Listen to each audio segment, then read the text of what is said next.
ચાલો આપણે સ્વાધ્યાયનો દાખલા નંબર 2.37 લઈશું. આ દાખલો જે છે તે ખાલી સમજવા માટે છે, સમજવાનું છે, કન્સેપ્ટ ક્લિયર કરવાનું છે આ દ્રાવણના ચેપ્ટરમાં. અને એ દાખલામાં કંઈક ગ્રાફ વિશેની માહિતી આપી છે. તમને ચોપડીની અંદર ખાલી આટલી પી ટોટલ નથી આપ્યું, ખાલી આટલી માહિતી આપી છે. 100 ઇન્ટુ એક્સ એસિટોન, એસિટોનના મોલ અંશ ગુણ્યા 100, એટલે એસિટોનના મોલ અંશ જે છે તે આપી દીધા છે અને એ એસિટોનના મોલ અંશ ગુણ્યા 100 તરીકે લીધા છે. એટલે આપણે જે મોલ અંશ આપ્યા બરાબર તેને 100 ગુણ્યા 100 કરીને કરવાનું છે. આપણે મોલ અંશને ધ્યાનમાં લઈશું. આ તમામ આ મોલ અંશને આપણે ગુણ્યા 100 કરીને ગણતરીમાં અહીંયા આલેખમાં બતાવીશું. આ કંઈક આનો આલેખ દોરવાનો છે અને તે રાઉલ્ટના નિયમથી ધન ઋણ જે વિચલન બતાવે તે આપણે અહીં બતાવવાનું છે. એસિટોનનું પ્રેશર આપેલું છે બરાબર, મિલીમીટર ઓફ એચજી, અને ક્લોરોફોર્મનું પ્રેશર આપેલું છે મિલીમીટર ઓફ એચજી, ખ્યાલ આવે છે. અને બસ તે આપેલું છે અને દરેકની વેલ્યુ આપી છે. અને આપણે આ છે ને તે જવાબમાં વધારાનું કર્યું, કારણ કે રાઉલ્ટના નિયમમાં પી અને એક્સનો ગ્રાફ દોરીએ તો પી ટોટલ લેવું પડે, તો આ આપણે મેળવવું પડે. પી ટોટલ એટલે શું? તો કે આને આનો સરવાળો, આ અને આનો સરવાળો આ છે 603, 110 અને 469નો સરવાળો આ છે. એટલે આ રીતે આપણે પી ટોટલ મેળવી લીધું. તો આ આપણે પહેલાં મેળવી લેવું. હવે આપણે ગ્રાફ ઉપર આવીએ. ગ્રાફ કયો છે? તો કે પી વર્સિસ એક્સનો એ જ ગ્રાફ છે.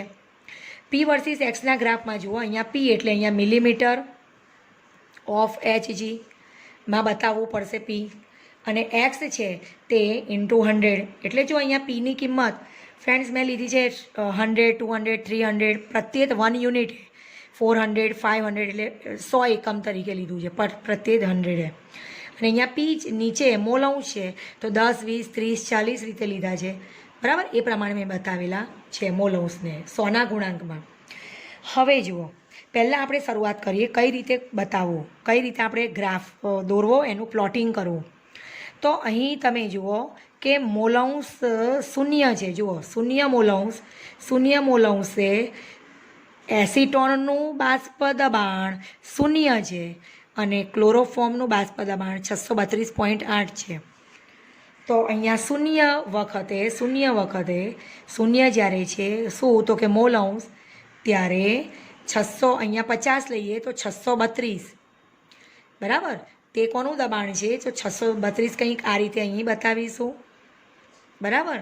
તો એ 632 છે ક્લોરોફોર્મનું બાષ્પ દબાણ, અને એસિટોનનું તો 0 જ છે. તો આ ખ્યાલ આવી ગયો. તો સ્ટાર્ટ થઈ ગયું આ પોઈન્ટથી. હવે આગળ વધીએ બરાબર. અને પી ટોટલ પણ એટલું જ છે, જુઓ 632. હવે સ્ટાર્ટ કરીએ. આ મોલ અંશ છે, એસિટોનના મોલ અંશ 11.8 છે. એટલે ફ્રેન્ડ્સ અહીંયા હું 10 છે, પછી વચ્ચે 15 એટલે 11 થોડું આમ લઉં છું 1 પોઈન્ટ.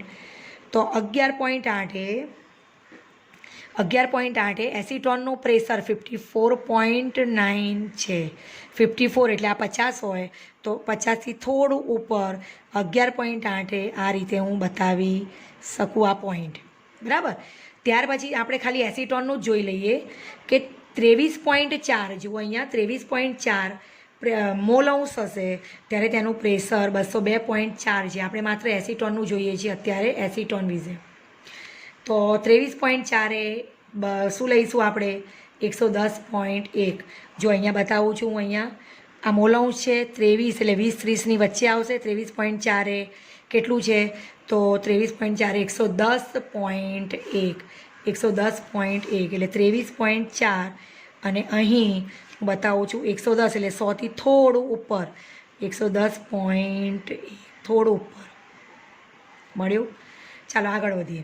ત્યાર પછી 36 છે 36 ઉપર 202.4 છે. 36 એ 202.36 એટલે 30-40ની વચ્ચે આવશે.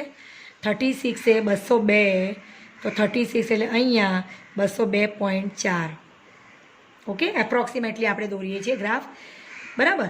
ત્યાર પછી આવે છે જુઓ 50.8, 50.8 એ 322.7, 50.8 એટલે 50-60ની વચ્ચે કેટલું છે? તો કે 300 ને 400 એટલે 322 એટલે કંઈક આમ લઈએ, અને 50ની વચ્ચે એટલે હું આમ લઉં છું ઓકે, ત્યાર પછી આવે છે 58.2 એ 405.9. 58.2 એટલે 50-60ની વચ્ચે, બરાબર, 50-60ની વચ્ચે શું આવશે? તો 405.9. 405 એટલે 400ની થોડું આ રહ્યું, 400થી થોડું ઉપર. ત્યાર પછી આવે છે 64.5 એ 64.5 એ કેટલું મળે છે? 454.1. તો 64.5 જુઓ તમે અહીંયા 64 એટલે 60-70ની વચ્ચે 4.5 એ કેટલું મળે છે? તો કે 454.1 એટલે 400-500ની વચ્ચે 454.1. ત્યાર પછી જુઓ 72.1 એ 521.1 છે. 72 પોઈન્ટ એટલે 70થી હું ઉપર જાઉં છું, 70 પછી અહીંયા ઉપર જાઉં છું, તો 72.1 એ કેટલું છે? તો કે 521. 521 એટલે 500થી થોડું ઉપર, 10-20 લઈએ તો ઉપર. તો આ રીતે આપણને જોવા મળે. ખ્યાલ આવે છે? અને આ રીતે જો હું આને 72 આને લઉં, જો હું આને 72 ગણું તો આ 72 ઉપર અહીંયા મને 521.1 એટલે અહીંયા મળશે. 521.1 એટલે અહીંયા મળશે અપ્રોક્સ. આ ખ્યાલ આવ્યો તમને? ચાલો હવે આગળ જોઈએ. હવે એસિટોનનું કમ્પ્લીટ થયું. હવે ફ્રેન્ડ જોવાનું છે આપણે એસિટોનને મોલાઉન્સ કમ્પ્લીટ થયા. હવે એસિટોન હવે ક્લોરોફોર્મ સાથે કમ્પેર કરો. આના મોલાઉન્સ એસિટોનના અને ક્લોરોફોર્મનું દબાણ. ચાલો જો 0 હતું ત્યારે 632 જોઈ લીધું આપણે. 0 પર મોલાઉન્સ હતા ત્યારે 632 આ જોઈ લીધું. હવે જોઈએ 11.8 એ મોલાઉન્સ છે એના કેટલા? તો 548.1. તો જુઓ 11.8 એટલે અહીંયા 11.10ની એકદમ નજીક, 548.1 એટલે 500-600ની વચ્ચે 550 હોય તો એનાથી થોડું નીચે, અને અહીંયા 10-11ની વચ્ચે. તો આ રીતે પોઈન્ટ મળે. ત્યાર પછી જુઓ ફ્રેન્ડ્સ કે 23.4 એ અહીં આપણે લેવાનું છે 469.4. 23.4 એ 23 એટલે 20થી થોડું આમ, 469 એટલે 400 લગભગ 70 જેટલું. તો 23.4 એ 400 ને લગભગ આ 50 હોય તો થોડું ઉપર 70 જેટલું.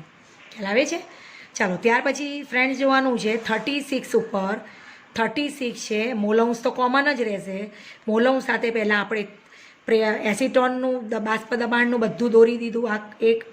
હવે એ જ મોલાઉન્સ સાથે આપણે ક્લોરોફોર્મના બાષ્પ દબાણને નો ગ્રાફ બતાવીએ, કારણ કે અહીં બે દ્રાવણ છે, બંને બાષ્પશીલ છે, એસિટોન અને ક્લોરોફોર્મ. બે બાષ્પશીલ પ્રવાહી હોય તેમાંથી એકનું બાષ્પ દબાણ ઓછું, એક ઓછો બાષ્પશીલ હોય અને એક વધુ બાષ્પશીલ. સમજ પડી? એટલે રાઉલ્ટના નિયમ પર જ છે. ચાલો આપણે 36 લઈએ 359.7. 36 પર એ 30-40ની વચ્ચે લઉં છું, 35 પર 359 એટલે અહીં લગભગ 400ની નજીક લઈ લઈએ. ત્યાર પછી 50.8 ઉપર 257 છે, 257.7. 50.8 એટલે તમે અહીંયા જોઈ શકો છો 50.8 એટલે 50-60ની વચ્ચે, 50-60થી લગભગ 50ની નજીક. 50.8 એ કેટલું છે? તો 257 એટલે કે 200-300ની વચ્ચે, 50થી થોડું ઉપર અહીંયા આ અને આ પ્રમાણે જ મળે. ત્યાર પછી તમે જોઈ શકો છો 58.2 એ 193.6 એટલે 58.2 એટલે 60ની નજીક, 193 એટલે અહીં લગભગ 200 છે આ, તો 200ની નજીક મળશે 58 ઉપર. ત્યાર પછી તમે જુઓ 64.5 એ 161.2. તો 64.5 એટલે લગભગ 65 હોય ત્યારે શું કીધું છે? 161.2 એટલે આ 150 હોય, બરાબર. તો 161 એટલે લગભગ એનાથી થોડું ઉપર, બરાબર. અને ત્યાર પછી જુઓ 72.1 એ 120.7. તો 72.1 એ અહીં બાષ્પ દબાણ કેટલું? આ 72.1 ને આપણે અહીંયા લઈએ તો કેટલું છે? અહીંયા તેનું 120.7 એટલે આપણે એને કહીશું 100ની ઉપર. જુઓ 100થી થોડું ઉપર, આને 110-20 કહીએ તો 120 આ રીતે આપણે લઈ લઈએ. ખ્યાલ આવે છે તમને? ચાલો હવે શું કરીશું? તો આ પોઈન્ટ થઈ ગયા, બધા જોડી દઈએ આપણે. જો આને જોડીશું, તમે જોઈ શકો છો. જો આને પણ જોડીશું આપણે. 0થી, કારણ કે 0 પર તો હતું જ, બરાબર. ઓકે, અહીંયા પણ હતું, આ બાજુ 0 પર તમે જોઈ શકો છો, 0 પર 632.0 પર 632.8, 0 પર 632.8 અને બીજું 0 પર 0 મોલઅંશ હતા કોના, તો કે એ મોલઅંશ હતા કોના, તો કે એસિટોનના. એટલે આ મોલઅંશ એસિટોનના છે. પછી ધીરે ધીરે ધીરે વધ્યા, તો આ એસિટોન માટેનો ગ્રાફ છે અને આ ગ્રાફ છે ક્લોરોફોર્મ CaCl3 માટે. હવે જુઓ ટોટલનું તો બાકી આપણું જોઈ લો. 0 મોલઅંશ છે ત્યારે 632.8 બતાવેલું જ છે. 0 એ 632.8 ટોટલ. પછી જુઓ 11.8 એ હવે ટોટલ તરફ જઈએ. 11.8 છે મોલઅંશ, ત્યારે ટોટલ 603. જુઓ 11.8 એટલે 10 અને 20ની વચ્ચે, લગભગ 10ની નજીક. 11.8 એ કેટલું છે, 603 એટલે 600ની નજીક. હું આમ બતાવું છું. ત્યાર પછી 23.4 છે. 23.4 એ કેટલું છે, તો 579.5, 579.5 એટલે લગભગ 580ની નજીક છે. ક્યારે 23.4, તો 20-30ની વચ્ચે 23.4 એ તમે જોઈ શકો છો. 20-30ની વચ્ચે 23.4 એ કેટલું છે, તો 580ની લગભગ નજીક છે, 580ની નજીક. ત્યાર પછી જુઓ 36.0 એ ગ્રાફ છે 562.1, 562 એટલે 36 એટલે 30 અને 5. અહીંયા તમે જુઓ 30 અને 40ની વચ્ચે, આ લગભગ વચ્ચેનું લઉં ત્યારે કેટલું છે, તો કે 562 એટલે 550થી થોડું ઉપર લઉં, 562.1. ત્યાર પછી તમે જુઓ 50.8 એ કેટલું છે ટોટલ, 580.4, 50.8 એટલે હું 50ની લગભગ નજીક લઉં છું અહીંયા, તો 50ની નજીક લઉં છું ત્યારે કેટલું છે, તો કે 580.4 એટલે લગભગ અહીંયાથી હું ઉપર જાઉં છું, 580 એટલે 600ની નજીક થશે, બરાબર. જો એટલે તમે અહીંયા જોઈ શકો છો હવે વધે છે. 579 ટોટલ હતું, ત્યાર પછી 562 થયું, 580 એટલે હવે વધશે. હવે 599 થાય છે ક્યાં, તો કે 58.2 એટલે લગભગ 60ની નજીક, 60ની નજીક 58.2 છે આ બાજુ, ત્યારે કેટલું થશે, તો 599, 60ની નજીક એટલે લગભગ 600 જેટલું થશે, લગભગ 600 જેટલું થશે, બરાબર. જો આ 600.